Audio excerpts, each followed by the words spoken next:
திமுக அதிமுக 2 பேரும் அமைத்து விட்டார்கள் அணி. அம்மா மக்கள் முன்னேற்ற கழகத்துடைய தலைவர் நண்பர் தினகரன் அவர்கள் தனியாக நிற்பேன் என்றார். உலகநாயகன் கமல் அவர்கள் அவர் தனித்து நிற்பேன் என்று சொல்லிக் கொண்டிருக்கின்றார். ஆதரவு கேட்காதவர்களிடத்திலே போய் வழியே சென்று நாங்களே ஆதரவு தருவோம் என்று கை கொடுக்க மாட்டோம். டி. ராஜேந்தர் திமுகவின் முன்னாள் கொள்கை பரப்பு செயலாளர், கொள்கை பிரச்சாரம் அந்த பகுதி ரொம்ப திமுகவில் ரொம்ப வீக்கா இருக்கு. அதுக்கு தம்பி ராஜேந்தர் வேண்டும்.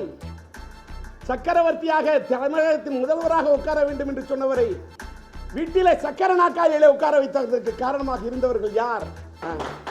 ஏன்னு கேட்டாக்க நான் உங்களை யாரு நீ யாரு நான் அப்படிலாம் நான் பேச மாட்டேன். ஓகே சொல்லுங்க. ₹1 கூடுபடி லட்சியம், ஆனால் ஒருபடி நிச்சயம், கடமை கண்டியம் கட்டுப்பாடு. இப்ப அரசியல் இருக்கிற நீங்க எல்லாம் பெரிய ஜம்பவனா? நீங்களாம் அம்மா நீங்களாம் நேரம் நின்று ஓட்டு வாங்கினீங்களா? அம்மா வாங்கி வச்ச ஓட்டு. அவங்க பேசினாங்க, இவங்க பேசினாங்க, எங்களுக்கு யார் மரியாதை கொடுக்குறாங்களோ அவங்களோட தான் போகணும். அந்த மாதிரிலாம் நான் சொல்ல மாட்டேன். வேற 3வது அணி அமைக்கணும்னா எல்லாம் தடி எடுத்தவங்களாம் இங்கே தண்டக்காரன். அவரோட ஓட்டை அம்மா மக்கள் முன்னேற்ற கழகத்தின் எவ்வளவு பங்கு உடைச்சா போரும், இதோட என் வேலை முடிஞ்சிருச்சு அப்படின்னு நினைக்கிறாருன்னா அவரே அந்த அளவுக்கு நிற்க நினைக்கும் போது நாங்கள் ஜெயிக்கிறதுக்கு நிற்கவே இல்லை. சில பேர் ஜெயிக்க கூடாதுங்கிறதுக்கு நின்றுணும். காங்கிரஸ்ல யார் வரணும் யார் அவங்களே முடிவு பண்ணல. ராகுல்ன்றாங்க, பிரியங்கா காந்தின்றாங்க. சுயமரியாதை சட்டையை அவர்கிட்ட இருந்து வாங்கி போட்டு வந்தவன் இன்ன வரைக்கும் சுயமரியாதை வித்துருக்கனா சொல்லுங்க. வணக்கம். நாடாளுமன்ற தேர்தல் எங்களுடைய லட்சிய திராவிட முன்னேற்ற கழகத்தின் நிலைப்பாடு குறித்து லட்சிய திராவிட முன்னேற்ற கழகத்தின் மாவட்ட கழக செயலாளர்கள் பொறுப்பாளர் அவர்களுடைய அவசர ஆலோசனை கூட்டத்தை இன்று நடத்த ஏற்பாடு செய்து அந்த அவசர ஆலோசனை கூட்டத்திற்கு வருகை தந்திருக்கக்கூடிய என்னருமை லட்சிய திராவிட முன்னேற்ற கழகத்தின் மாவட்ட கழக நிர்வாகிகளே, பொறுப்பாளர்களே, செயலாளர்களே, உங்கள் அனைவருக்கும் என்னுடைய மதிய நேர வணக்கத்தை தெரிவித்துக் கொண்டு இந்த அவசர ஆலோசனை கூட்டத்திற்கு அழைப்பு விடுத்து எங்களுடைய PRO நிக்கில் முருகன் மூலமாக இன்றைக்கு வருகை தந்திருக்கக்கூடிய என்னருமை பத்திரிகை துறை நண்பர்களே, ஊடகத்துறை சார்ந்த நண்பர்களே, புகைப்பட கலைஞர்களே, உங்கள் அனைவருக்கும் என்னுடைய காலை நேர இனிய வணக்கத்தை தெரிவித்துக் கொள்கின்றேன். உங்களுக்கு நான் நன்றி கடன் பட்டிருக்கின்றேன். நான் இப்பொழுது நானும் ஒரு பத்திரிகையாளன். நானும் டி. ராஜேந்திரன் உஷா பத்திரிகையின் ஆசிரியராக அத்தனை ஆண்டுகள் பணியாற்றியவன். குரல் டிவி என்ற இன்னைக்கு ஒரு நெட்டில் ஒரு டிவி நடத்த முடியும் அப்படின்ற முதல்ல ஒரு பயணீராக அதை தொடங்கினேன். அந்த குரல் டிவி இன்று வரைக்கும் நான் நடத்தி கொண்டிருக்கிறேன். எந்த அளவுக்கு நான் முன்னேறி இருக்கேங்கிறத விட நான் விளம்பரம் யார்ட்டையும் கையை நீட்டி வரைக்கும் வராங்களே பாருங்க. ஆனால் கொள்கையை விடாமல் இத்தனை ஆண்டு நடத்தினேன். அந்த பத்திரிகையாளனா, ஊடகத்துறையை சார்ந்தவனா, உங்களுக்கு நான் என்றைக்குமே நன்றி கடன் பட்டிருக்கிறேன். உங்களிடத்தில் நான் மரியாதையாகத்தான் இருப்பேன், மரியாதையாகத்தான் பேசுவேன், உங்களை நான் மரியாதையாகத்தான் நடத்துவேன். 11:45 மணிக்கு உங்களை வர சொல்லி 12 மணிக்கு ஆரம்பிக்கிறேன்னு சொன்னால் உங்களுக்கு முன்னால் எந்த விதமான டிசிப்ளினும் யாரும் தவிரிடக்கூடாது என்பதற்காகத்தான் இன்னைக்கு இந்த கூட்டம் இந்தி பிரச்சார சபாவில் நடக்கிறதா இருந்தது. ஆனால் அங்கே பத்திரிகையாளர் அதிக பேர் வருவார்கள், நீங்கள் 10 பேரை டிவியை மட்டும் கூப்பிட்டா பத்தாது என்று என்னுடைய PRO சொன்ன காரணத்தால் உடனடியாக இடத்தை இங்கே மாற்றி நேற்று மாலை முடிவு செய்து நீங்கள் இங்கே வரீங்கன்னு உங்களுக்காக இந்த இடத்த வச்சு எங்கள் கட்சிக்காரங்க நாங்கள் ஒரு மாவட்ட செயலாளர் தான், ஒரு 40 பேர் இவங்கள்ட்ட நான் ஆலோசனை பண்ண போகிறோம். ஆனால் உங்களுக்காக தான் நான் இப்போ இது பண்ணியிருக்கேன். இந்த ஆலோசனை கூட்டத்தின் அடிப்படையில் எங்கள் கட்சியில் ஆக்சுவலாக நான் சட்டமன்ற தேர்தலே பிரதானம், நாடாளுமன்ற தேர்தலில் காட்டுவோம் நிதானம்னு சொன்ன பிறகும் இந்த தேர்தலில் இந்த சூழ்நிலையெல்லாம் மீறி நாங்கள் விருப்ப மனு கொடுக்க வேண்டும் என்று எங்களுடைய கட்சி மாவட்ட செயலாளர்கள் இன்னும் சில பேர் விரும்பிய காரணத்தால் அவங்கள கூப்பிட்டு பேசிட்டு இது பண்ணுறதுக்கு தான் இந்த கூட்டத்தை இது பண்ணேன். அவங்களும் சில பேர் அவங்களோட விருப்பத்தை தெரிவித்தாங்க, விருப்ப மனுவோடு வந்திருக்காங்க. இந்த கூட்டத்தில் நான் அவங்க சில பேர் விருப்ப மனு கொடுக்குற ஒரு பண சொத்துக்கு சில பேர்கிட்ட மட்டும் நான் மனு வாங்க போகிறேன். அதை நீங்கள் பதிவு பண்ணிக்கலாம். மனு வாங்கிட்டு நான் பேசணுன்னு நீங்கள் கேள்வி கேட்கலாம், கண்டினியூட்டி இருக்கும். இல்லை பேசிட்டு மனு வாங்கிட்டு அப்புறம் கேள்வி கேட்குறீங்களா? ரெடி. இப்பொழுது எங்களுடைய லட்சிய திராவிட முன்னேற்ற கழகத்தின் சில பேர்கிட்ட மட்டுமே வாங்குற, மற்றவங்களாம் அப்புறம் வைக்கிறேன், தப்பாக எடுத்துக்காதீங்க.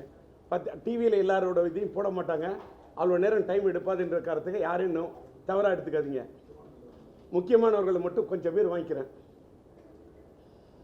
லட்சிய திராவிட முன்னேற்ற கழகத்தின் துணை பொதுச் செயலராக நான் அன்று தாயக மறுமலர்ச்சி கழகம் நடத்திய காலத்திலிருந்து அன்று தொட்டு இன்று தொட்டு என்னுடைய டி ராஜேந்தர் மன்றத்தின் தொண்டனாக தூணாக இருக்கக்கூடிய தம்பி மேகநாதன் அவர்கள் காஞ்சியிலே நம்முடைய காஞ்சி மாவட்டத்திலே ஸ்ரீபெரும்புத்தூர் தொகுதியிலே போட்டியிடுவதற்கான விருப்ப மனுவை வழங்குகின்றார்.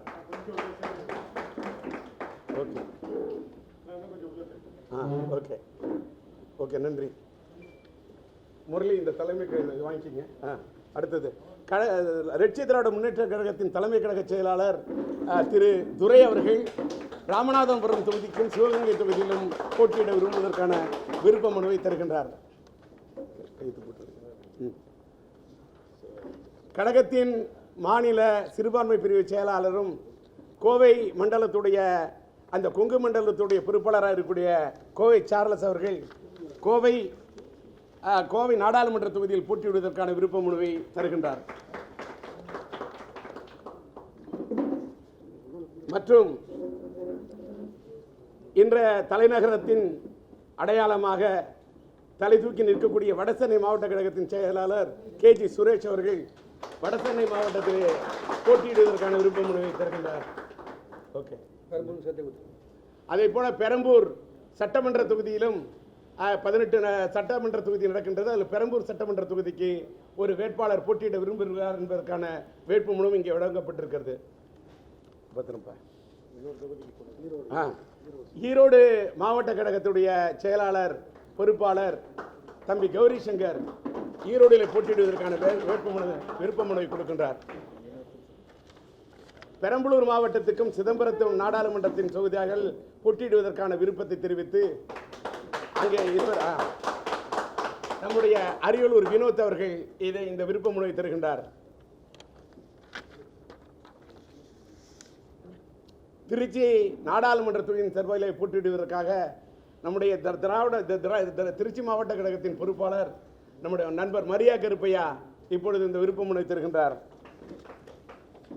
கடலூர் நாடாளுமன்றத்தின் சார்பில் போட்டியிடுவதற்காக விருப்பப்பட்டு சிதம்பரம் தொகுதியிலே போட்டியிடுவதற்கும் இருவரை தேர்ந்தெடுத்து போட்டியிட விரும்புவதாக சிதம்பரம் எங்களுடைய கடலூர் மாவட்ட கழக செயலாளர் தம்பி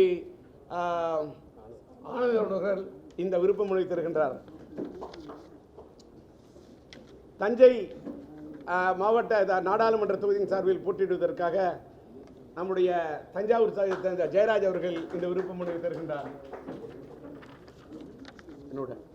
நான் பிறந்தவன் மயிலாடுதுறை சார்பிலே போட்டியிடுவதற்காக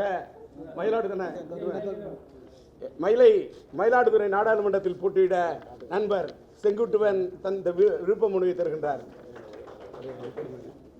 ஓகே, இது பேர் என்ன? ஓகே, பாரதி. மற்றவர்கள் எல்லாரும் தர்மபுரிக்கு மற்றவர்கள் மறுபடியும் வாங்கிக்கிறேன்.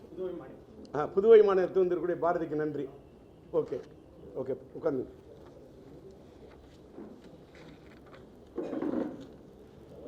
ஓகே, மதுரைலாம் அப்புறம் பேசிக்கலாம். காசி. அனைத்து மாவட்டத்திலிருந்து வந்திருக்கக்கூடிய மாவட்ட கழக செயலாளர்களுக்கு, என்னுடைய மாவட்ட நிர்வாகிகளுக்கு என்னுடைய மனமார்ந்த நன்றியை தெரிவித்துக் கொள்கிறேன். இன்றைய காலகட்டத்தில் அரசியலிலே அறிவாளி, உழைப்பாளி, போராளி, போராடி கொண்டு தான் இருப்பேன் என்று சொன்னால் அவர்கள் ஆகிவிடுவார்கள் ஏமாளி. கோணல் புத்தி படைத்தவர்கள் அவர்களை ஆக்கி காட்ட பார்ப்பார்கள் கோமாளி. ஏகாதிபத்தியத்துடைய ஏவலாளி, கயவர்கள் கூட்டத்தின் காவலாளி, ஊழலிலே பெருத்த பெருச்சாளி. இன்று இவர்களெல்லாம் தான் அரசியலிலே பெரும் முதலாளி. இதுதான் இன்றைய யதார்த்தம். இன்றைக்கு தமிழ்நாட்டிலே திமுக, அதிமுக இரண்டும் தான் பெரிய கட்சி, பிரதான கட்சி. கடந்த காலத்திலே இவர்களிடத்தில் தான் இருந்திருக்கிறது என்று நிரூபித்திருக்கிறார்கள் ஓட்டு வங்கி. சில கட்சிகள், அதனால் தான் மற்ற கட்சிகள், சில கட்சிகள் கிடக்கின்றன பின்தங்கி.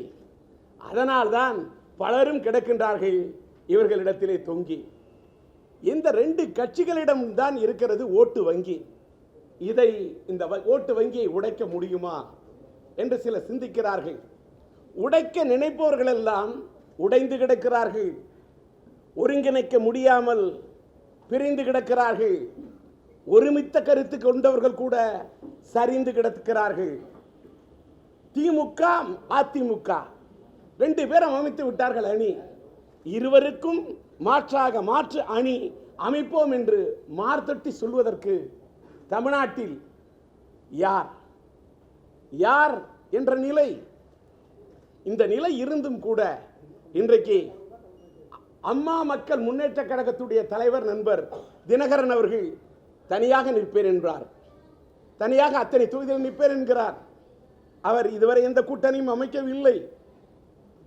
அது மட்டுமல்ல, பல கட்சிகளில் இது பண்ணி கொஞ்சம் அனுபவம் வாய்ந்த, முன்பே கட்சி தொடங்கிய சமத்துவ மக்கள் கட்சியுடைய தலைவர் நண்பர் சரத்குமார் அவர்கள் இன்றைக்கு தனித்து விடப்பட்டிருக்கிறார். என்ன செய்வதென்று தனியே நிற்பேன் என்கிறார். அது மட்டுமல்லாமல் நாம் தமிழர் இயக்கத்துடைய தலைவர் என் இனிய நண்பர் சீமான் அவர்கள் தனித்து நிற்பதற்கு தயாராகி கொண்டிருக்கிறார். இதற்கிடையிலே புதியதாக கட்சி தொடங்கிய என் இனிய நண்பர் உலகநாயகன் கமல் அவர்கள் அவர் தனித்து நிற்பேன் என்று சொல்லிக் கொண்டிருக்கின்றார். இந்த சூழ்நிலையிலே திமுக, அதிமுக ரெண்டு கட்சியுடைய கூட்டணி கிட்டத்தட்ட முடிவாகிவிட்டது.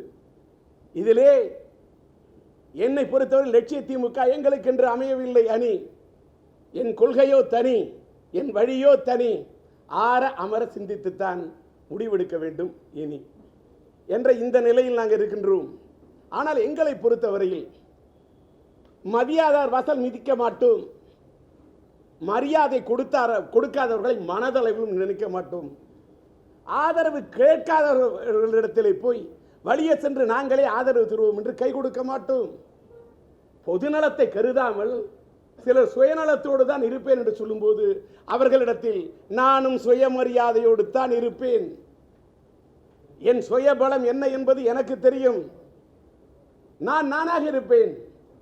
நான் எந்த யாருடைய வாசலுக்கும் சென்று அந்த அணியிலே சேர்ந்து கொள்ளுகிறேன், எனக்கு ஏதாவது இடம் கிடைக்குமா, உங்களுடைய வண்டியிலே ஏறிக்கொள்வதற்கு ஒரு ஓரத்தில் இடம் கொடுப்பீர்களா, நான் என்று கேட்கவில்லை.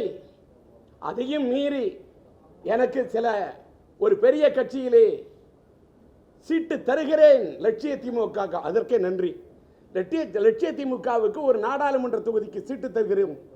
ஆனால் நீங்கள் சுயேட்சை சின்னத்தில் நாம் நிற்க முடியாது, எங்கள் கட்சியின் சின்னத்தில் தான் நிற்க வேண்டும் என்று வலியுறுத்தினார்கள். பேச்சுவார்த்தை நடந்தது. எங்கள் தலைமை கழக செயலாளர் தான் அவரிடம் பேசினார்கள், என்னிடம் பேசினார்கள்.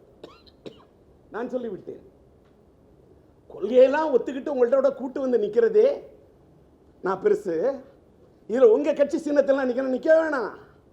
நான் திராவிட முன்னேற்ற கழகத்தின் முன்னாள் கொள்கை பிரச்சார பீரங்கி, நான் திராவிட முன்னேற்ற கழகத்தின் முன்னாள் கொள்கை பரப்பு செயலாளர், நான் கலைஞரால் எண்ணில் பாதி என்று அழைக்கப்பட்டவன், நான் புரட்சி தலைவர் பொன்மன செம்மல் மக்கள் தலைவர் எம்ஜிஆர் ஆட்சி காலத்திலே அரசியலுக்கு வந்தவன், அவருடைய ஆட்சி காலத்தில் எதிர்க்கட்சியில் என்று போராடியவன். இப்படியெல்லாம் உள்ளன்னா ஏன் கலைஞர் அவர்களால் எண்ணில் பாதி என்று சொல்லப்பட்ட நான், திமுகவுக்காக அத்தனை கொள்கை பிரச்சார பாடல்கள் போட்ட நான், அத்தனை பொதுக்கூட்டம் பேசியன்னா, கலைஞரால் இது பண்ணப்பட்டனா, அந்த மாதிரி சின்னத்தில் நிற்க மாட்டேன். நான் ரயில் இன்ஜின் சின்னத்தில் பொன்மன செல்வி புரட்சி தலைவனை முதல்வரே இல்லை நம்மவத்து பருகூர் தொகுதியில் போட்டியிட்டு ரயில் இன்ஜின் சின்னத்தில் ராஜீவ்காந்தி அவர்கள் படுகொலைக்கு பிறகும் 40,000 வாக்குகளை பெற்றவன் தாயக மறுமலர்ச்சி கழகத்தின் சார்பாக. நான் சுயேட்சை சின்னத்தில் தான் நின்னேன். முதலாக தாயக மறுமலர்ச்சி கழகத்தை தொடங்கிய போது பழனி நாடாளுமன்ற தொகுதியில் என் மனைவி உஷா ராஜேந்தரை நாங்கள் நிறுத்தி வைத்த போது அந்த குதிரை சின்னத்தில் 40,000 வாக்கு. அன்னைக்கு திமுக அதிமுக மூணாவது கட்சியே இல்லை. ஒரே ஒரு பழனி சட்டமன்ற தொகுதியில் மட்டும் 10,000 வாக்கு. அப்ப அது எத்தனை சதவீத வாக்கு? அந்த அத்தனை சதவீத வாக்கு பெற்ற ஒரு இயக்கத்தை உருவாக்கணவன், அந்த பாரம்பரியத்தில் வந்தவன், அந்த அனுபவம் உள்ளவன். நான் என் சின்னத்தை எனக்கு உங்களோட சின்னத்துக்காக வந்து ஓட்டு கேட்கிற எனக்கு நான் எதுக்கு உங்க சின்னத்தில் நிற்கணும்? என்னுடைய சுயமரியாதை விட மாட்டேன். நான் சுயேட்சை நின்னத்தில் நீங்க நிற்கிறோம் இல்லை வேண்டாம். இந்த சுயமரியாதையோட பேசியிருக்கேன். இது சத்தியம். அதோட இவருக்கு சீட்டு கொடுக்குறாங்களாம், இவர் வந்து அதை வந்து இது பண்ணிட்டாராம் சொல்லிக்கிங்க. அம்மாவோட ஆட்சி காலத்திலேயே தேர்தலுக்கு வரணும்னப்ப என்ன ரெட்டாலை சின்னத்தில் நிற்க சொன்னாங்க, வேணான்ட்டேன். எனக்கு சீட்டு வேணான்ட்டேன். நான் என்னுடைய கொள்கையில நான் விடாப்பிடியா இருக்கேன். அதனால நான் இப்படிப்பட்ட இந்த சூழ்நிலையில் இதெல்லாம் இவ்வளவுலாம் சூழ்நிலை இருக்கு. எங்களுடைய மாவட்ட செயலாளர்கள் சில பேர் இவ்வளவு பேர் தனித்து நிற்கிறாங்களே, நம்மளும் தனித்து நின்னா என்ன அப்படின்னு வேகத்தில் ஆர்வத்தில் இங்கே வேட்புமனு கொடுக்கணும்னு வந்தாங்க. நான் மனுவை வாங்கி கொண்டேன். அவங்களோட மனநிலையை தெரிந்து கொண்டேன். மக்களோட நாட்டு நடப்பை புரிஞ்சு கொண்டேன். முன்னெல்லாம் சத்திரியன், டி ராஜேந்தர் வேகம் படக்கூடிய சத்திரியன், இப்போ விவேகமான சாணக்கியன். யோசிச்சு தான் முடிவெடுப்பேன். ரொம்ப அமைதியாக தான் நடந்துப்பேன். நான் இப்போ என்னோட நண்பர் பத்திரிகையாளர் இவர் செந்தில் அவர்கள் முன்னாடி தேவியில் பணியாற்றினார். அருமையான ஒரு எழுத்தாளர். அங்கேருந்து வந்தார். இவ்வளோ இளமையாக ரெடி ஆகிட்டீங்க நண்பா. மே மாதம் படப்பிடிப்பு இன்னிசை காதலன் படத்துக்காக அவர் இப்போ சினிமாவில் கொஞ்சம் நடிச்சிட்டு இருக்காரு. எப்போ படப்பிடிப்பு தொடங்க போகிறீங்கன்னாரு. ஏன்பா நாடாளுமன்ற தேர்தல் வந்துருச்சுன்னு ஒரு பக்கம் படப்படப்பு அதனால் படம் வந்து மே மாதத்தில் தான் படப்பிடிப்பு இருந்தாலும் நான் தயாராகணும்னு பாடிலாம் ட்ரிம் பண்ணிவிட்டு பக்காவாக ரெடி ஆகிட்டேன்னு. ஒரு பக்கம் என்னன்னு கேட்டாக்கா படப்பிடிப்புக்கு ரெடி ஆகிட்டு இருக்கேன். ஒரு வேளை தேர்தல் களத்துக்கு போகணுன்னாலும் கொஞ்சம் சுறுசுறுப்பாக வேலை செய்யணும் அப்படின்னு ரெடி ஆகிட்டு இருக்கேன். இதற்கிடையில் இன்றைக்கி இந்த மாவட்ட செயலாளர்கள் மாவட்ட பொறுப்பாளர்கள் அவசர ஆலோசனை கூட்டத்தை நான் இது பண்ணி நடத்தி அவங்கள்ட்ட மனுவை வாங்கிட்டேன். அது எல்லாத்தையும் நீங்கள் வந்து நாங்கள் ஒரு சின்ன இல்லாத ஒரு சின்ன கட்சி ஆனாலும் புரட்சித் தலைவர் எம்ஜிஆரோட ஆட்சி காலத்திலேருந்து அரசியலில் ஒரு 34-35 வருஷத்துக்கு மேலே இருக்கேன். இந்த லட்சிய திமுக 15 வருஷம் நடத்தியிருக்கேன் சார். ஒரு சின்ன கம்பெனி நடத்தினால, ஒரு கையேந்தி பவன் நடத்தினாலே தொடர்ந்து நடத்த முடியல, பல காரணம் மூடிடுறாங்க. என்னுடைய கட்சி சின்ன கட்சினாலும் அத்தனை ஆண்டு கிட்டத்தட்ட 7.5 ஆண்டுகள் தாயக மறுமலர்ச்சி கழகத்தை லட்சியத்தோடு நடத்தினேன். அப்புறம் திமுகவில் இணைஞ்சேன். திமுகவில் கலைஞர் அழைச்சார். மறுமலர்ச்சி திமுகவில் பிரச்சனைன்னு கலைஞர் அழைச்சோன்னே அவங்களுக்கு கரம் கொடுக்கறதுக்காக என்னுடைய குருநாதர் அழைச்சாருன்னு போனேன். கழகத்தை என்னோடய கட்சியை இணைச்சேன். அதுக்கப்புறம் 3 ரூபா உறுப்பினர்கிட்ட புதுப்பிக்கலன்னு தூக்கி போட்டாங்க. தூக்கி போட்டோன்னே லட்சியத்தோடு அன்றைக்கி ராத்திரி ஒரே நாளில் எத்தனையோ லட்சம் கோடி சம்பாதிச்சவங்கலாம் ஒரு கட்சி ஆரம்பிக்கணும்னா யோசிக்கிறாங்க. பெரிய பெரிய குடும்பத்தில் பிறந்தவங்களாம் கட்சி ஆரம்பிக்கணும்னா யோசிக்கிறாங்க. பெரிய பெரிய பாரம்பரியத்தில் இருக்கிறவங்களாம் வேறு கட்சியோட சின்னம் கொடுத்தா கூட போய் அங்கே நிற்கிறாங்க. நான் நிற்கலையா, நான் லட்சியமோடு நிற்பேன் அப்படின்னு சொன்னோன்னா அன்றைக்கே என்னை ஏற்றுக்கிட்டு என்கிட்ட லட்சக்கணக்கான தொண்டனோ இல்லையோ லட்சியம் உள்ள தொண்டனாக என் கூட இருக்கிற என்னுடைய தொண்டன் இன்றைக்கே என்னோட உயிர் துடிப்பாக இருக்கக்கூடிய அவர்களுடைய உணர்வுக்காகத்தான் நான் இன்னும் இயங்கிக் கொண்டிருக்கின்றேன். இயங்கிக் கொண்டிருந்தால் தான் ஒன்று இயக்கம், தயங்கி கொண்டிருந்தால் அது தயக்கம். யாராவது நம்மை கூட்டணிக்கு அழைப்பார்களா என்று நாம் எண்ணிக்கொண்டிருந்தால் அது மயக்கம். சட்டசபை தேர்தலே பிரதானம். இந்த நாடாளுமன்ற தேர்தலில் காட்டுவோம் நிதானம். நீங்க மனு கொடுத்துருக்காங்க, யோசிக்கிறேன். இத்தனை பேர் தனியாக நிற்கிறேன்றாங்க, என்ன முடிவு பண்ணுவாங்க? ஒரு 4 நாள் நான் டைம் எடுத்துக்கிறேன். நல்லா ஆராய்ச்சி பார்த்து தான் எங்களோட முடிவை அறிவிப்போம், தெளிவான பதிலை தெரிவிப்போம். ஆனால் சட்டசபை தேர்தலுக்கு நான் சொல்லக்கூடிய இந்த திமுக அதிமுக இதை மீறி ஒரு மாற்று அணியை உருவாக்க முடியுமா? 3வது அணி இல்லை, மாற்று அணியை உருவாக்க இன்னைக்கு யாருன்னா அன்றைக்கு மாற்றணியை சட்டசபை தேர்தலுக்கு மாற்றணியை உருவாக்குவேன் என்று மார்த்தட்டி சொல்ல யார் தயாராக இருக்கிறான்? இந்த டிஆர். இத்தனை வருஷ அரசியல் அனுபவம், இத்தனை புதியவர்களுடைய வரவு, யார் வேண்டுமானாலும் வரட்டும். ஆங்கிலத்தில் ஒன்று சொன்னார்கள், man may come and man may go. மனிதர்கள் வருவார்கள் போவார்கள், இந்த கடல் அலை மட்டும் ஓயாமல் அடித்துக் கொண்டிருக்கும் என்று சொல்வதைப் போல யார் வேண்டுமானாலும் வரட்டும், யார் வேண்டுமானாலும் அரசியலிலே அவர்களுடைய விஜயத்தை தரட்டும். லட்சிய திமுக அதிமுக இவர்கள் தமிழ்நாட்டிலே அமைத்துக் கொள்ளட்டும் 2 அணி. அதை மீறி 2 அணி அவர்களுடைய உண்மை அந்த தலைவர்கள் 5 முறை இந்த 5 கத்தாய் பெற்றெடுத்த புதல்வன், 5 முறை இந்த நாட்டை ஆண்ட முதல்வன் என்று சொல்லி பெயரெடுத்த முத்தமிழறிஞர் கலைஞர் அவர்கள் இன்றைக்கு இல்லாத காலகட்டத்தில் ஒரு தேர்தலை திமுக இன்றைக்கு சந்தித்துக் கொண்டிருக்கிறது. இதுதான் உண்மை. அவர்கள் எப்படி இந்த தேர்தலை சந்திக்க போகிறார்கள் நான் வேடிக்கை பார்க்கிறேன். பொன்மன செல்வி புரட்சி தலைவி அந்த அம்மா நாடாளுமன்ற தொகுதியில் 7 கட்சி கூட்டணியில் எல்லா இடத்திலும் தோற்ற பிறகு காஞ்சிபுரம் கும்மிடிப்பூண்டி இடைத்தேர்தல் வந்தபோது அன்றுதான் லட்சிய திமுக புதிதாக தொடங்கினது.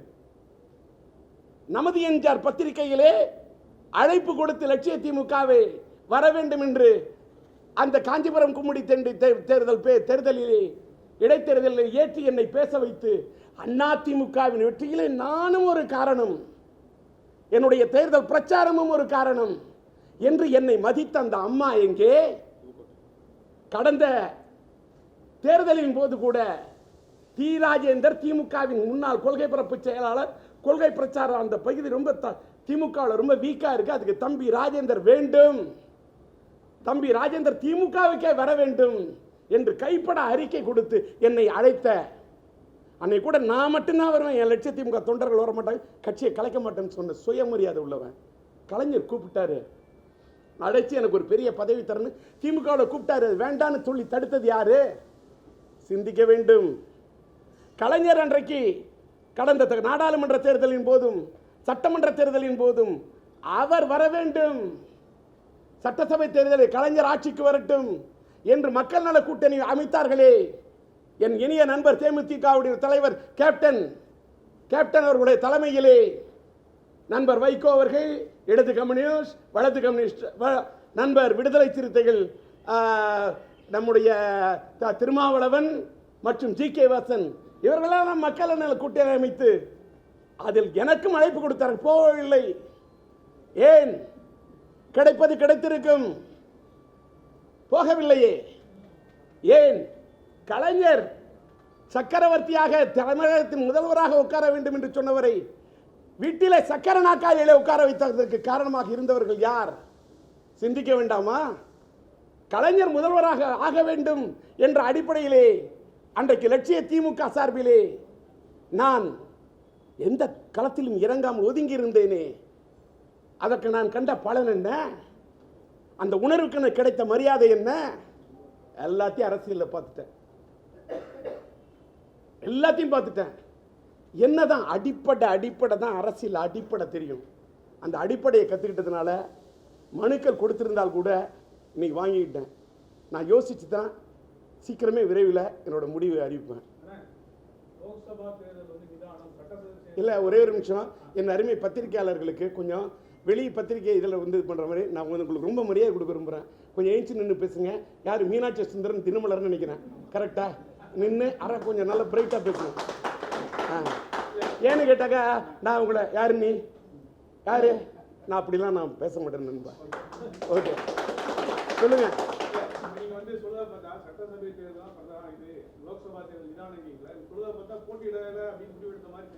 இல்ல, அப்படி கிடையாது. நான் நிதானம் என்று சொன்னால் 1000 அர்த்தம் இருக்கு. யோசிச்சு முடிவெடுக்கணும்ப்பா.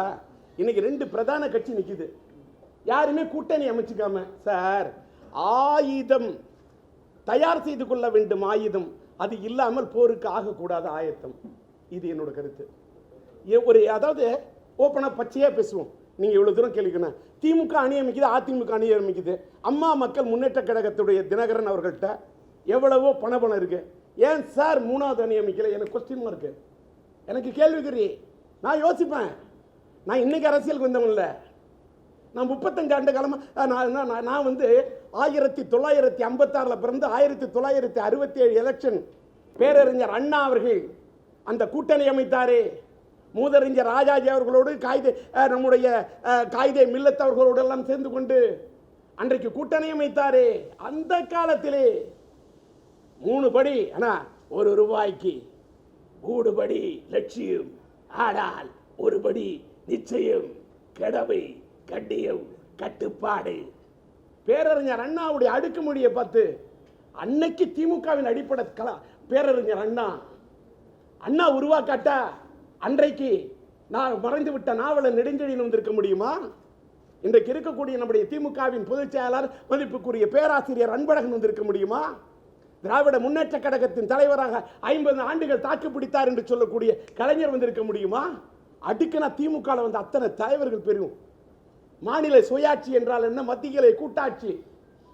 மறைந்து விட்ட நம்முடைய நாடாளுமன்ற உறுப்பினராக இருந்த எம்பி அண்ணன் முரசலிமாறன் எழுதின மாநில சுயாட்சி பத்தி பேசணுமா? பேசுவேன் சார். அடிப்படை ரத்தத்தில் திமுக ஊறி வந்திருக்கேன். அதனால அனுபவம். ஏன் சார் அவ்வளோ பெரிய கட்சி தான் கூட்டணி நியமிக்கிறாங்க? எதுக்கு கூட்டணி நியமிக்கணும்? ஏன் இவ்வளோ பேர் சேர்த்து கூட்டு சேர்க்கணும் சார்? ஒரு சாதம் பண்ணிட்டாக்க வெறும் சாதம் போதாது சார். கூட அது குழம்பு வேணும், ரசம் வேணும், கறி வேணும், கூட்டு வேணும், அப்பளம் வேணும், இத்தனையும் வேணும். நான் அதை மன்னிக்கணும். நான் அதை சொல்றதுக்கு நான் என்னன்னு சார், நான் எந்த கூட்டணியில் இருக்கிறேன்? நான் அதை இப்போ சொல்ல மாட்டேன். நான் என்ன சொல்றேன், இவ்வளவுலாம் இருக்கக்குள்ள எல்லாரும் தனியாக நிற்கிறேன்றாங்க. இப்போ எங்கள் பையங்க தனியாக நிற்கணுன்றதுக்கு என்ன வேகம்னா, இப்போ சரத்து தனித்து விடுத்த என்கிட்ட சரத்து அவர்கள் என்னோட நண்பர். அவர் தனியாக நிற்கணுன்றாருன்னா அவருக்கு இத்தனை வருஷம் அரசியல் எக்ஸ்பீரியன்ஸ் இருக்கு. அவருக்கு கொடுக்கக்கூடிய மரியாதையை ஏன் கொடுக்க தவறுறாங்க? அது இன்னைக்கு இவங்க இருக்கக்கூடியவங்கெல்லாம், அவர் புரட்சி தலைவர், இவர் அவரும் கலைஞருடைய ஆட்சி காலத்தில் அரசியல் இருந்திருக்காரு, அந்த அம்மாவுடைய ஆட்சி காலத்தில் அரசியல் இருந்திருக்காரு. இப்படி ஒவ்வொருத்தருக்கும் ஒரு இது இருக்கும். இப்போ நீங்கள் நண்பர் கமல் புதுசாக கட்சி தொடங்கியிருக்கலாம். இப்போ அரசியல் இருக்கிற நீங்கள்லாம் பெரிய ஜாம்பவனா? நீங்களாம் நேரம் நின்று ஓட்டு வாங்கினீங்களா? அம்மா வாங்கி வச்ச ஓட்டு, அதாவது அப்பன் சம்பாதிச்சு வச்ச சொத்துல பிள்ளைங்க உட்காந்து அழிப்பான் பாருங்களேன். அது மாதிரி அம்மா சம்பாதிச்சு வச்ச அந்த அவங்க கொடுத்த ஆட்சி 3 வருஷம் முடிஞ்சு போச்சு தலைவா. இன்னும் இருக்கிற 2 வருஷம். கமல் புதுசாக கட்சி ஆரம்பிச்சிட்டாரு. எல்லாரும் எத்தனை சார்? அப்போ உங்களுக்கு சதவீத ஓட்டு வாங்கி காட்டினாதான் மரியாதைங்க. நின்று இத்தனை சதவீதம்னு காட்டணும். நான் நடுநிலை வாக்காளர்கள் கலைஞருக்கும் அம்மாவுக்கும் தெரியும். 15%, 14% நடுநிலை வாக்காளர்கள் ஓட்ட டி ராஜேந்தர் பேசினா உடைப்பான், திசை திருப்புவான். அது அவங்க உணர்ந்திருந்தாங்க. நீங்க யாரும் உணர வேண்டாம். என்ன உணர்ந்து மரியாதை கொடுத்தா மட்டும்தான் அவங்களுக்கு நான் போய் ஓட்டுக்க போகிறேன். நான் எல்லாத்தையும் உங்களுக்கு நான் ஏன் பேசணும் நண்பா? எல்லாத்துமே சேர்த்து தலைவா.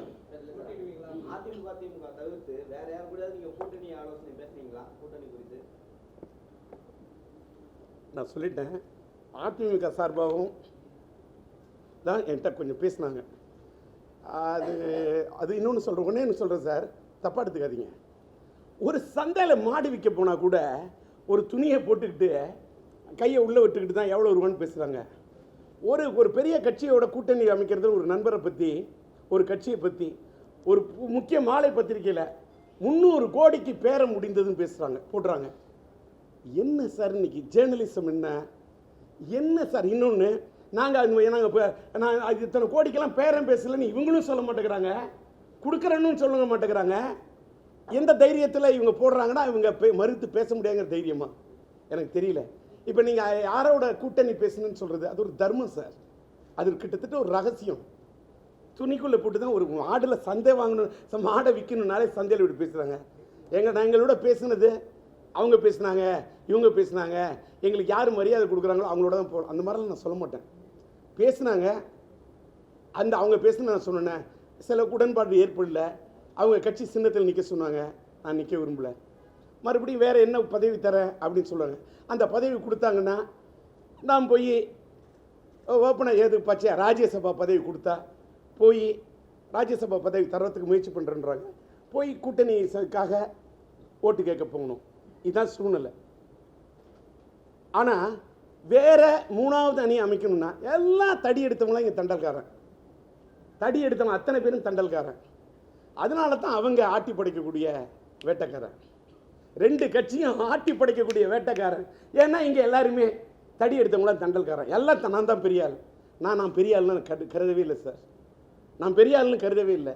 அரசியல்லாம் ஆழம், ரொம்ப ஆழம், யோசிக்கணும். 3ஆவதா யார் அணி அமைக்கலான்னா பேசுகிறாங்க, ஃபுல்லாக இறங்கலை. என்ன காரணம் எனக்கே புரியல, என்ன ரகசியம் தெரியல. எல்லாரும் தனியாக இப்போ நாம் தமிழன் சீமான் வந்து தனியாக நிற்கிறேன்னாரு, போனது என்ன அவர் நிற்கிறார், விட்டுருங்க. நான் ரொம்ப பிளைனாக கேட்குறேன், இட்ஸ் அரைகூவல். நான் அப்படி அமைப்பேன் இப்படி அமைப்பேன், நான் 38 தொகையில் தனித்து தான் நிற்பேன்றாரு தினகரன். அப்போ வந்து அதிமுக அவரோட ஓட்டை அம்மா மக்கள் முன்னேற்ற கழகத்தின் எவ்வளவு பங்கு உடைச்சா போகிறோம், இதோட என் வேலை முடிஞ்சிருச்சு அப்படின்னு நினைக்கிறாருன்னா, அவரே அந்த அளவுக்கு நிற்க நினைக்கும் போது யோசிக்கணும் யோசிக்கணும் யோசிக்கிறேன். இன்னொன்று யோசிக்கிறேன், நான் யோசிக்கிறது மட்டும் இல்லை, நண்பர் சரத்குமார், என்னுடைய இணைய நண்பர் கமல், 1000 தான் அவர் புதுசாக இருந்தால் என் சினிமாக்காரன் சார். கமல் என்னதான் இருந்தாலும் சீமான சினிமாக்காரர் தான். ஏன்னா எல்லாம் இவங்க தனித்து நிற்கிறேன்றாங்க. அவங்களோட பாவம், அவங்களோட சுயமரியாதை போராட்டம். எங்களுக்கு அதை பார்க்கும்போது எங்கள் கட்சி பசங்களுக்கும் போராட்டம், எங்கள் கட்சி பசங்களுக்கும் ஒரு ஆர்வம். நம்மளும் நின்றுட்டா என்ன. இன்னொன்று, நாங்கள் நிற்கிறோன்னா நாங்கள் ஜெயிக்கிறதுக்காக நிற்கவே இல்லை. சில பேர் ஜெயிக்கக்கூடாதுங்கிறதுக்கு நின்றுணும். அதாவது ஒரு தொகுதிக்கு, ஒரு சட்டமன்ற தொகுதிக்கு 100 ஓட்டு கூட உடைப்போம் தலைவா. 6 தொகுதி. இன்னொன்று, நீ கூட தொகுதிக்கு வந்து வேலை, நீ வர வேணாம், நான் வரலன்னு, எனக்கு கொஞ்சம் வேலை பச்சையாக சொல்கிறேன். என் இளைய பையனுக்கு மகனுக்கு கல்யாணம், ஒரு பக்கம் குடும்ப பிரச்சனை, வீட்டு பிரச்சனை இருக்கிறதுனால நான் கொஞ்சம், அது மட்டும் இல்லை, நான் என்னுடைய மனநிலை, என்னுடைய மற்ற சூழ்நிலை இது கருதி நான் கொஞ்சம் தயக்கம் காட்டினாலும் இயக்குனர் என்ன சொல்கிறேன், துரை என்ன தலைமை கழக துரை சொல்கிறாரு, மேகனான் சொல்கிறாரு, சார்லஸ் சொல்லிட்டாரு, தூத்துக்குடியிலேருந்து கண்ணன் சொல்லிட்டாரு, ஸ்டெர்லைட் போராட்டத்துக்கு நீங்கள் அவ்வளோ தூரம் இது பண்ணீங்க, தூத்துக்குடி. அதேமாதிரி ஈரோடில் நம்ம கௌரி சங்கர் சொல்கிறாரு, நான் தஞ்சாவூரில் இது பண்ணேன். அப்புறமா அரியலூர் பெரம்பலூர் மாவட்டத்தில் நம்ம இவர் வினோத் சொல்கிறாரு, வட சென்னையில் சுரேஷ், நீங்கள் பெரம்பலூர் தொகுதிக்கு வரவே வேணாத்தில் சட்டமன்றம் நின்றுடுறோம், வட சென்னை நின்றுடுறோம். அதே மாதிரி கடலூருக்கு, கடலூர் நாடாளுமன்றத்தில் நான் நிற்கிறேன், சிதம்பரத்தில் கூட ஒரு ஆளை நிப்பாட்டுறேன். கடலூர் மாவட்ட செயலாளர் இவர் சொல்கிறாரு, நம்மளுடைய ஆனந்தன் அவர்கள். இப்படி பல பேர் மாயத்தில் மயிலாடுதுறையில் போன இது பண்ணதுனால நின்ன வரைக்கும் ஓட்டை உடைக்கிறோம் தலைவா. நாங்கள் நிற்கிறோம், மதிமன் நிற்கிறேன், இல்லைன்னா நான் செங்குட்டுவன் நிற்கிறேன், இல்லைன்னா ஜஃபுர்லா நிறுத்துவோம் அப்படின்னு சொல்லிட்டு சொல்கிறாங்க. இது வந்து இவர்களுடைய கணக்கு ஒரு கணக்கு தான். ஒரு தொகுதிக்கு நீ 1000 ஓட்டு உடைச்சாலும் சரி, நாங்கள் உடைக்கக்கூடிய ஓட்டு, நாங்கள் காசு கொடுத்து ஓட்டு கேட்க போகிறதில்ல, காசு கொடுத்து ஓட்டு இல்லை, நேர்மைக்கு. இன்னொன்று, அதுக்கு போடுறதுக்கு ஓட்டு என்ன போடுறவங்களோ அதை சோதனை பண்ணலான்றாங்க. அவர் இவர் ரொம்ப இன்டெலிஜென்ட்டாக கேள்வி கேட்டார் பத்திரிகையாளர், அருமையான கேள்வி மீனாட்சி சுந்தரம். மத்தியில் ஆட்சி, இன்னைக்கு இருக்கக்கூடிய மதிப்புக்குரிய பிரதமர் மோடி ஐயா வரணுமா? அவர் வந்து பேரை ராகுல்னு சொல்கிறாரு. காங்கிரஸில் யார் வரணும், யார் அவங்களே முடிவு பண்ணல. ராகுல்ன்றாங்க, நம்ம பிரியங்கா காந்தின்றாங்க, இல்லை வேற யாராவது வருவாங்களா தெரியாது. அவரோட இல்லை, ஏன் பொருளாதார நிபுணர் முன்னாள் மத்திய அமைச்சராக இருந்த ஐயா சிதம்பரம் ஐயா கூட வரலாம். சிதம்பரம் ஐயாவுடைய அந்த பாரம்பரியம் என்ன, சிதம்பரம் ஐயாவுடைய அறிவாற்றல் என்ன, பாரம்பரியம் உள்ள அவருடைய நினைவாற்றல் என்ன, அவருடைய படிப்பு என்ன, பொருளாதார மேதை. அவருக்கு எனக்கு 1000 மாறுபட்ட கருத்து இருக்கலாம். ஒரு சிதம்பரம் போன்றவர்கள் பிரதமர் வருவார். இப்படி நிறைய கணக்கு இருக்கு. இல்லை, ஒரு கூட்டணிலாம் அமைச்சு மம்தா பானர்ஜி வர முடியுமா? இப்படிலாம் நிறைய விஷயங்கள் இருக்கு. இன்னைக்கு என்னன்னா, யார் மத்தியில் ஒரு பிரதமர். இன்னொன்று சார், நாடாளுமன்ற தேர்தல் இது வரைக்கும் நின்று என்ன சாதிச்சிருக்காங்க? நின்று இருக்கிற எம்பிலாம் என்ன பேசியிருக்காங்க? என்ன மாநிலங்களவை உறுப்பினரை விடுங்க, நான் பேசலானே என்ன நீங்க கேள்வி கேளுங்க, என்ன கேள்வி கேளுங்க. இந்தி மாலுமே, இந்தியில் பேசுனா பேசுவேன். அங்கே போய் நீங்க படிங்க இருக்கு, இத்தனை எம்பிஸ் இருக்கீங்க, போறீங்க, போயிட்டு என்ன பண்றீங்க? டெல்லிக்கு ஜாத்தா ஹே, இதர் ஆத்தா ஹே, அவ்வளோதான். என்ன வாயை திறந்து பேச மாட்டேங்கிறீங்க? இத்தனை நாடாளுமன்ற உறுப்பினர் இருந்து என்ன கேட்டிருக்கீங்க? நீட்டு தேர்வுக்கு என்ன பதில் கிடைச்சது? என்ன இது பண்ணீங்க சொல்லுங்க. அதனால மீத்தேன் திட்டத்தை கொண்டு வந்தது யாரு? ஹைட்ரோ கார்பன் திட்டத்தை கொண்டு வந்தது யாரு? கையெழுத்து போட்டது யாரு? இன்னைக்கு ஈழத்தமிழர்களுடைய பிரச்சனைக்கு தீர்வு காண முடியாம இது பண்ணது யாரு? இதெல்லாம் யோசிக்கணும். எல்லாருமே என்ன பண்ணி வச்சிருக்கீங்க? இது வரைக்கும் பேசணும் சார். நான் சட்டமன்றத்தில் நின்னாலும் பேசுவேன், சபையில் நின்னாலும் பேசுவேன், இந்தி பிரச்சார சபையில் நின்னாலும் பேசுவேன், மக்கள் சபையில் நின்னாலும் பேசுவேன், நடு ரோட்டில் நின்னாலும் பேசுவேன், எங்க விட்டாலும் பேசுவேன். இல்ல இல்ல ஜெயிக்க சில பேர் ஜெயிக்க கூடாம இருக்கிறதுக்கு பிரிக்கலாம்னு நிக்கிறேன்றாங்க. அது எதிரி யாருன்னு அவங்களே முடிவு பண்ணிக்கணும். நாங்க உதிரி, அவங்க தான் முடிவு பண்ணணும் யாரு எதிரி. வேற ஏதாவது கேள்வி கேட்கணும்? அதாவது எல்லாருமே சேர்ந்து ஒரே படத்தில் கதாநாயகன் நடிச்சிட முடியுமா? சினிமாவில் டி ராஜேந்தர் தனியாக தான் இது வரைக்கும் கதாநாயகன் நடிச்சிருக்கேன். மிஞ்சி போனால் கேவி ஆனந்தரோட விருப்பத்திற்கு என்ன மிக கேவி ஆனந்த விருப்பத்திற்கு என்னோட இனிய நண்பர் விஜய் சேதுபதி என்னோட நண்பன், எல்லாத்துக்கும் மேலே ஒரு ரசிகன், என்கிட்ட ஆட்டோகிராஃப் வாங்கினேன். என் மேலே அவ்வளவு மரியாதை வச்சுருக்கு. என் மேலேயும் என் மகன் இளைய எஸ்டிஆர் சிம்பு மேலேயும் பெரிய மரியாதை வச்சுருக்கவர். அதனால் விஜய் சேதுபதியும் நடித்தார். ரொம்ப அண்டர்ஸ்டாண்ட் மரியாதை கொடுத்தாங்க. மரியாதை தான் எனக்கு முக்கியம். அந்த கவன் படத்தில் கிடைச்ச மரியாதை மற்ற படத்தில் கிடைக்குமா? நான் போய் நடிக்க போகல சார். எத்தனையோ கோடி தரேன்னு கூப்பிட்றாங்க, நான் போகல. நீங்கள் இப்போயா புரிஞ்சுப்பீங்கன்னு நினைக்கிறேன். நண்பர்கள் தான் எல்லாருக்கும் எல்லாரும் சேர்ந்து ஒரே இதாக ஒரு படம் எடுக்க முடியாது. அதுக்கு ஒரு அண்டர்ஸ்டாண்டிங் வந்து இது அது வந்து சார் அது சுயம்பரம். ஆனால் நான் வாங்கி வந்தது பெரும்பரம்.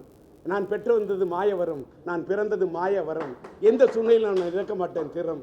என்னிடத்தில் கேட்டால் மட்டும்தான் கொடுப்பேன் கரம். இல்லை என்றால் நான் என் வழியிலே நடந்து பயணம் நடத்தக்கூடிய பாய் மரம். எம்ஜிஆருக்கு ஒரு அண்ணா போல சிலம்பரசன் அவர்களுக்கு சீமான் இருப்பார் அப்படின்னு சொல்லிட்டு சொல்லியிருக்காரு. அவரோட அரசியல் வாழ்க்கைக்கு நான் வந்து முன்னாடி அது சிலம்புடைய எண்ணத்தை அது அவரோட கருத்து சார். அவர் நண்பர் சீமான் அவர்களுடைய கருத்து. அப்போ இப்போ என் மகனை நான் குழந்தையிலேருந்து ஐஎம் லிட்டில் ஸ்டார், ஆவேன் நான் சூப்பர் ஸ்டார், பார்த்தா நான் குட்டி பையன், ஆனால் நான் சுட்டி பையன்னு சொன்ன பையனை இன்னைக்கு வந்தா ராஜாவை தான் வரைக்கும் இன்னைக்கு அடுத்த படம் வரைக்கும் இவ்வளோ நாள் உருவாக்குனேன். சிலம்பரசன் எனக்கு இப்படி தான் நான் சொல்லலை பார்த்தீங்களா? அதான் டிஆர். என் மகன் தான் எஸ்டிஆர். ஆனால் லட்சிய திமுக ஒரு வாரம் சொல்ல மாட்டான் டிஆர். அங்கே தான் டிஆர் நிற்கிறேன். இதுக்கு மேலே இந்த கேள்விக்கு பதில் இல்லை. அடுத்தது நிச்சயமாக நாங்கள் இந்த மாதிரி எல்லாரும் பண்ணிட்டாங்க. இந்த பொள்ளாச்சியில் நடந்த இந்த பாலியல் வன்முறை கொடுமையை லட்சிய திமுக வன்மையாக கண்டிக்குது. தமிழக அரசு சரியான நடவடிக்கை எடுத்தே தீரணும். இன்னைக்கு மக்கள் இவ்வளோ போராடின பிறகு தான் இந்த எஸ்பிலாம் முன்னாடி உங்களுக்கு நிற்க தெரியாதா? மக்கள்லாம் இவ்வளோ போராடின பிறகு தான் இந்த நடவடிக்கை எடுக்கிறாங்க, கைதுன்றாங்க. ஏன்னா எலெக்ஷன் வந்துருச்சு, அவங்கள காப்பாற்றிக்கணும்னு. சரியான தண்டனை, கடுமையான தண்டனை வழங்கப்பட வேண்டும். சும்மா ஏதாவது இந்த கண்பூச்சி, அதாவது கண் துடைப்பு நாடகம் இந்த தமிழக அரசு நடத்தக்கூடாது. அதுக்கு உறுதுணையாக மத்திய அரசு இருந்து விடக்கூடாது. ஏங்க இந்நேரம் அப்போ என்னங்க நீங்கள் கேள்வி கேட்டுட்டு இருந்தீங்க? அதாவது இந்நேரம் நீ இல்லாமல் நண்பா இப்போ திடீர்னு இவ்வளவு தூரம் இப்போ நிற்கணும்னு சொல்கிறாங்க. ஒரு குறைந்தபட்சம் 20 தொகுதி 15 தொகுதியில் போட்டியிடணுன்றாங்க. அது 15 தொகுதியில் போட்டிட்டு தான் வேற இவர் சொல்கிறார் இந்த மாதிரி மற்றவங்களோட ஏதாவது ஒரு தொகுதி உடன்பாடு பண்ணிக்கிட்டு நிற்கலாமா அப்படின்னு ஐடியா பண்ணி கேட்குறாங்க.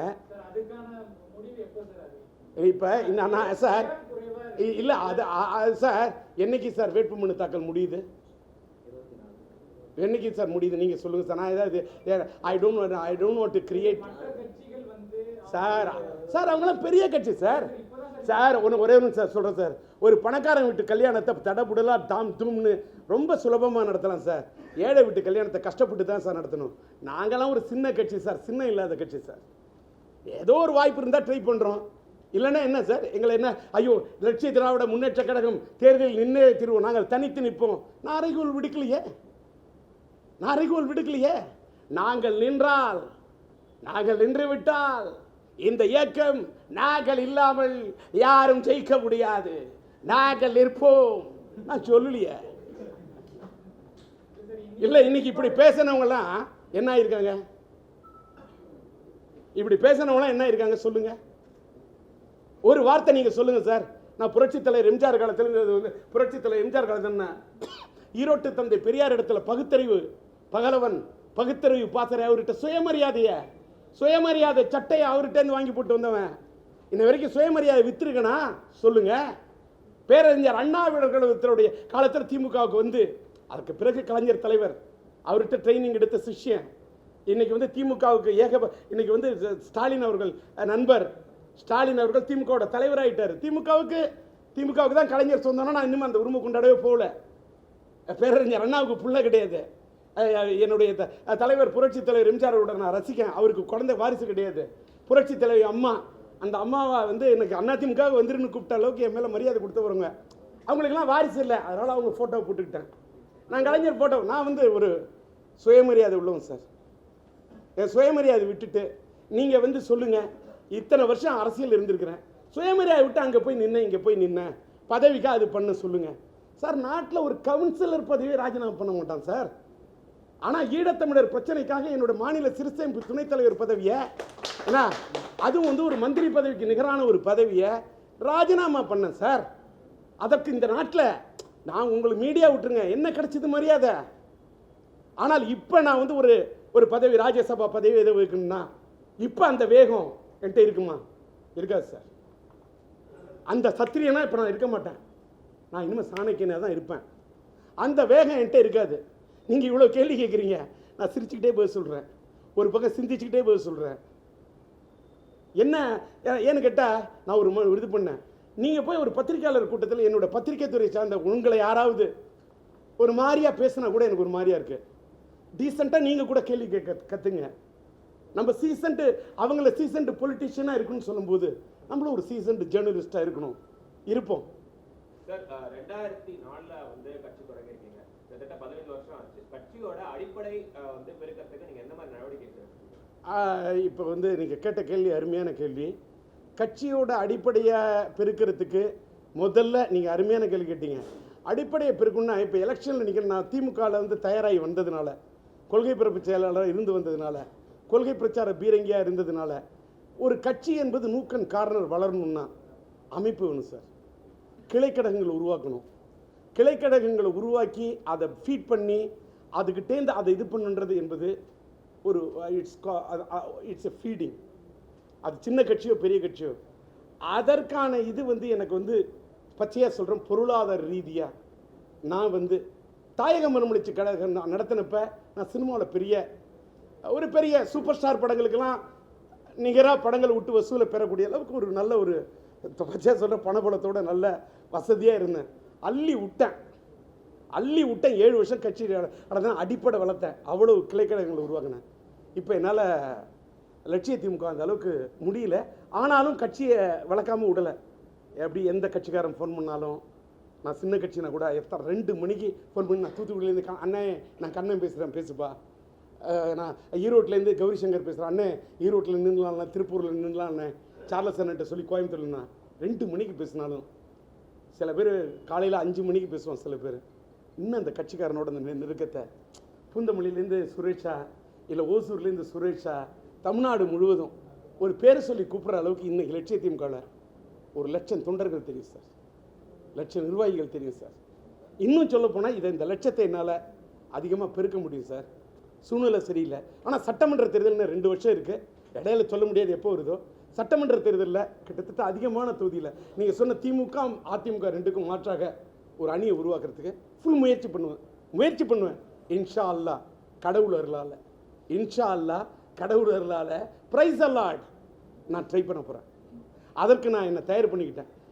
அதாவது பொருளாதார ரீதியும் தயார் பண்ணிக்கிறேன், மனநிலையாக தயார் பண்ணிக்கிறேன், உடல்நிலை ரீதியாகவும் தயார் பண்ணிக்கிறேன். நான் இன்றைக்கி வந்து ஓடி உடைச்சாதான் யாருக்கோ இளமையாக இருந்தப்போ என் ரத்தம்லாம் சிந்த தொண்டையில் ரத்தம் வர கூட்டம் பேசி எந்தெந்த கட்சியை வளர்த்துட்டேன். இப்போ என்னுடைய அந்த இளமை போயிடுச்சுன்னு நான் என்றைக்கும் இளமை தான் நினைக்கணும், என்றைக்கும் மார்க்கண்டையனாக தான் நினைக்கணும். நினச்சி என் கட்சியை வளர்க்கறதுக்கு முயற்சி பண்ணணும். நீங்கள் கேட்ட கேள்வி அருமையான கேள்வி சார். நீங்கள் முன்னெல்லாம் வந்து இந்து கடவுள்களை வந்து சொல்லுவீங்க, பேசுவீங்க, அப்பா அம்மா தான் முதல்ல வணங்கிட்டு வருவீங்க, அதை பற்றி தான் சொல்லுவீங்க. இப்போ இன்ஷா அல்லான்னு சொல்லுவீங்க. நான் இன்னைக்கு சொல்லலை, நான் தஞ்சை சீனியர்ஸ் நிறுவனம் தொடங்கினப்போ அதில் போய் பாருங்கள். அதில் வந்து 3 சிலுவை போட்டிருப்பேன், கிரசன் போட்டிருப்பேன். நான் எங்கள் அம்மா வணங்குவேன், அடுத்து அல்லா வணங்குவேன். எனக்கு அம்மா அல்லா. இப்போ கூட நான் என்ன இப்போ பிரைஸ் அலாட் சொன்னேன், இறைவன் அருள். நான் முருக பக்தன், நான் வந்து இங்கே அல்லாஹ் வந்து எங்கள் வீட்டு வரவேற்பறையில் வச்சிருக்கிறதுனால காஃபாத்துல்லா வணங்குறதுனால நீங்கள் அதை சொல்கிறீங்க. நான் வந்து மேலே வந்து பார்த்தீங்கன்னா மேலே வந்து பாருங்கள் சிவனை வணங்குவேன். அங்கே நின்று வந்து அங்கே பார்த்தா சிவனடியாராக பாடுவேன். என்னோட கொள்கை எல்லாம் திருமூலர் சொன்னதான். அந்த திருமூலர் ஒன்றே குலம் ஒருவனே தேவன் சொன்ன திருமூலர் காலையில் எழுந்து சொன்ன சிவனடியாராக பாடுறேன். உள்ளம் பெருங்கோயில் ஊனுடம்பு ஆலயம் வள்ளல் வீரானாருக்கு வாய்கோபுர வாசல் தெள்ளத் தெளிந்தோருக்கு சிவனே சிவலிங்கம் கள்ளப்புலனைந்தும் காளாமணி ஒளி விளக்கே. சிவாய நமக. அந்த திருமூலர் தான் சொன்னார் ஒன்றே குலம் ஒருவனே தேவன். இறைவன் என்பவன் ஒளிமயமானவன் என்று, இறைவன் என்பவன் உருவம் இல்லாதவன் என்று, இறைவன் என்பவன் ஏக இறைவன் என்று. அவன்தான் ஏகனை சொன்னான். அந்த திருமூலர் வழியில் வந்த 15 சித்தர்களை வணங்கக்கூடியவன் நான் சித்தன். அரசியலில் பதவி பித்தன் அல்ல. இந்த மண்ணுலகில் நான் பொன் பித்தலன் அல்ல, பெண் பித்தன் அல்ல. கட்டுப்பாடோடு வாழ வேண்டும் என்று கற்றுக்கொண்ட சித்தன். 15 சித்தர்களை வணங்கக்கூடியவன். அன்பா கேட்ட கேள்விக்கு நன்றி. அல்லாவை வணங்குவதை பார்த்தீர்கள், பிரைஸ் அலாட் என்று சொன்னேன். சிவாய நமக சிவசக்தி. தென்னாடுடைய சிவனை போற்றி, எந்நாட்டவருக்கும் இறைவா போற்றி போற்றி போற்றி. உலகத்துக்கே அவன்தான் இறைவன், என் அப்பன் சிவன். ஆனால் இஸ்லாத்தில் அவர்கள் அல்லாஹ் என்று சொல்லுகிறார்கள், கிறிஸ்துவத்திலே அவர்கள் ஜீசஸ் என்று சொல்லுகிறார்கள். அவ்வளவுதான். எம்மதமும் சம்மதம் என்று சொல்லக்கூடியது லட்சிய திமுக. நான் சொல்லுகிறேன், அதைத்தான் என் கட்சி தொண்டர்கள் சொல்லுகிறார்கள். என்னுடைய குழந்தைகள், என் வீட்டில் பிள்ளைகள் கூட எல்லாமே மதத்துக்கு அப்பால் பட்டு வளர்த்துருக்கேன். என் பொண்ணா கிறிஸ்டியனாக இருக்கட்டும், கிறிஸ்டியனை கல்யாணம் பண்ணிக்கிட்டும். என் மகனா அவனுக்கு இஸ்லாம் பிடிச்சிருக்கா, இளைய மகன் குரலரசன், அவன் இஸ்லாத்துக்கு அவனோட விருப்பம், அவன் இஸ்லாத்துக்கு மாறட்டும். That's all. இதுக்காக தான் இந்த கேள்வி நீங்கள் கேட்குறீங்கன்னு எனக்கு தெரியும் மிஸ்டர் நண்பர் துரை ராமச்சந்திரன் அவர்களே. நன்றி. துரை ராமச்சந்திரன் அவர்கள் இழைத்தாலும் உங்களுடைய மாடி இழைத்தாலும் கொம்பு இழைக்காது என்பதைப் போல துரை ராமச்சந்திரனுடைய தெம்பு இன்ற வரைக்கும் இழைக்கவில்லை. வாழ்க நண்பா. அப்புறம் ஓகே இவ்வளவு பொறுமையாக நேரம் கொடுத்து 12 மணிக்கு ஆரம்பித்தேன். அருமையாக கேள்விகளை கேட்டு ஒத்துழைப்பு கொடுத்த என் அருமை பத்திரிகை திரு நண்பர்களுக்கு நன்றி. இந்த வீடியோ உங்களுக்கு பிடிச்சிருந்தா ப்ளீஸ் லைக் அண்ட் ஷேர் பண்ணுங்க. மறக்காம எங்க சேனலை சப்ஸ்கிரைபும் பண்ணுங்க.